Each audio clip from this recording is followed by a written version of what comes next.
Hello दोस्तों, कैसे हैं आप सब। आई होप कि आप सब बहुत अच्छे होंगे। हमेशा की तरह आज मैं फिर से आपके लिए लेकर आई हूँ बहुत ही यूज़फुल टिप्स एंड ट्रिक्स जो आपको लाइफ टाइम तक काम आएंगे।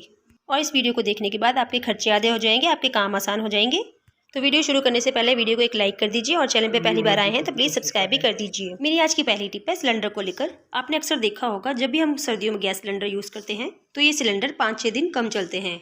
तो दोस्तों इसका एक रीज़न होता है क्योंकि इसके अंदर जो गैस होती है वो ठंड की वजह से बैठ जाती है, यानी कि जम सी जाती है।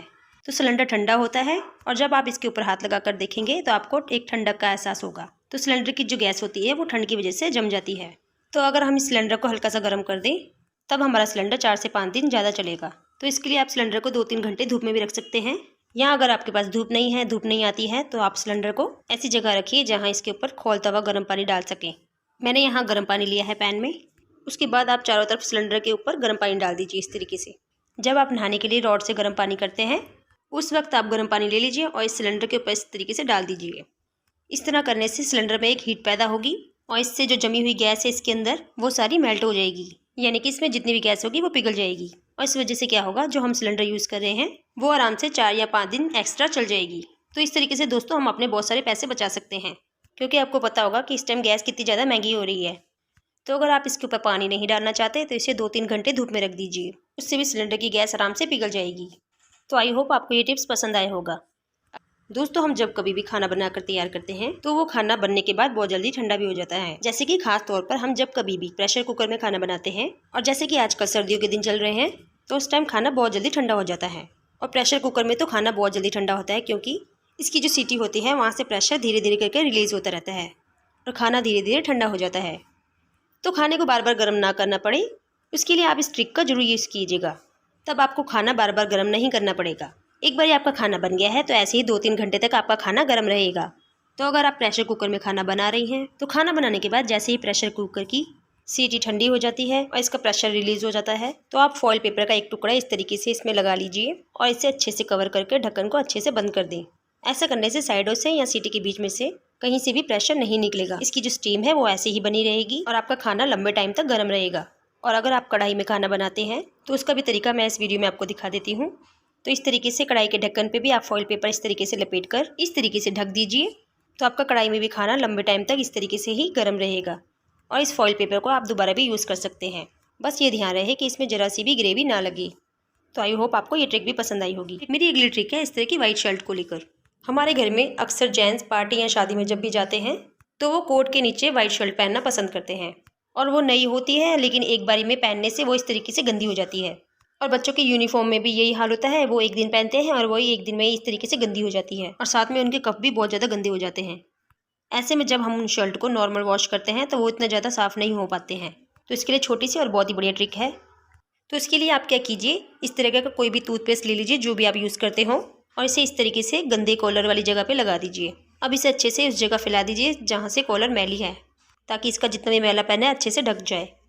अब इसे हम थोड़ी देर के लिए इसी तरीके से रख देंगे और थोड़ी देर के बाद इसके ऊपर हम पानी डाल देंगे, और पानी डालने के बाद इसे हम हाथों से रफ़ करेंगे। आप इसके ऊपर बेकिंग सोडा भी डाल सकते हैं, जो खाने वाला सोडा होता है।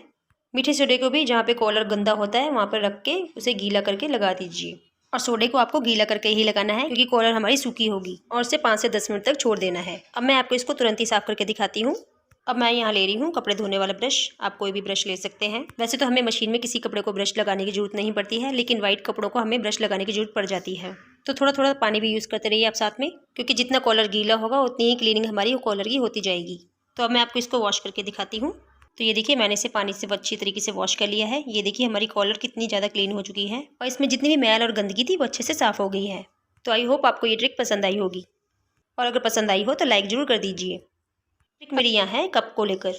हम अक्सर इन कपों का यूज़ करते हैं चाय के लिए, लेकिन हमारे घर में इस तरह के कप टूट जाते हैं, बेकार हो जाते हैं, तो आप इन्हें फेंके नहीं, इसका बहुत बढ़िया यूज़ कर सकते हैं। तो आपने देखा होगा इस तरह के कद्दूकस जो होते हैं हम सभी के घर में होते हैं। सभी अपने अपने घरों में अलग अलग तरह के कद्दूकस यूज़ करते हैं। जैसे मेरे पास इस तरह का कद्दूकस है, तो हम इन कद्दूकस को लगातार यूज़ करते रहते हैं और इनकी धार धीरे धीरे कम हो जाती है। तो हम चाकू, छुरी या कैंची की धार तो कर लेते हैं, लेकिन इनकी धार हम कैसे करें? तो इनकी धार हम किसी भी बेकार कप से कर सकते हैं। जो भी आपके घर में बेकार कप हो आप उनका यूज़ कीजिए। ध्यान रहे कि आप नए वाले कप इस तरीके से बिल्कुल ना यूज़ करें। लेकिन हमारे पास जो बेकार कप पड़े रहते हैं हम उन्हें फेंकना पसंद नहीं करते, तो इस तरीके से आप उनका यूज़ कर सकते हैं।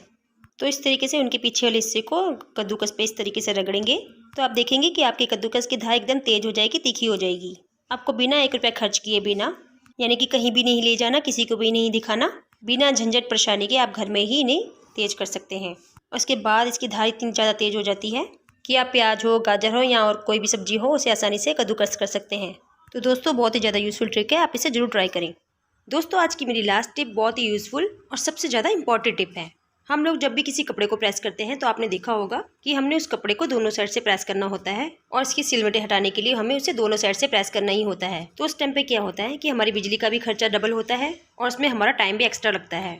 इसके लिए मैं आपको बहुत ही अच्छी सी ट्रिक देने वाली हूँ। इसके लिए आप जब भी किसी कपड़े को प्रेस कीजिए तब आप ले लीजिए फॉइल पेपर का एक बड़ा टुकड़ा और फॉइल पेपर को इस तरीके से नीचे रखकर, जिस कपड़े को आपको प्रेस करना है उसके नीचे रखकर फॉइल पेपर को इस तरीके से डबल कर देना है। फॉइल पेपर को डबल करते ही इसके बाद हमें इसके ऊपर चलानी है गरम प्रेस और गरम प्रेस को हमने एक साइड ही चलाना है, जैसे मैं फॉइल पेपर के इस साइड चला रही हूँ। हमें इस प्रेस को नीचे वाले कपड़े पे चलाने की जरूरत नहीं पड़ेगी। दोस्तों आप एक साइड ही प्रेस करके देखेंगे कि नीचे वाला जो कपड़ा है वो ऑटोमेटिक ही प्रेस हो जाएगा, क्योंकि जो फॉइल पेपर होता है वो दोनों साइड से हीट देता है, तो अलग से इसे नीचे वाली साइड से प्रेस करने की जरूरत नहीं है। तो ये देखिए हमारा कपड़ा दोनों साइड से अच्छी तरीके से प्रेस हो चुका है। तो इस तरीके से हमारी बिजली का खर्चा भी बचेगा, हमारी ईंधन की भी बचत होगी और साथ ही में हमारे समय की भी बचत होगी। तो आई होप आपको ये टिप्स पसंद आई होगी। मेरी अगली टिप है, जब भी हम रोटी या चपाती के लिए आटा गूंदते हैं तो वो अच्छा कैसे गूंदा जाए। तो आटे में थोड़ा सा नमक डाल दें, अच्छी तरह से मिक्स कर लें। इसके बाद हम इसमें पानी डाल के इसका गोला बना लेंगे। हमें आटा गूंदने के लिए फ्रिज का ठंडा पानी यूज़ करना है, गर्म पानी बिल्कुल नहीं यूज़ करना है।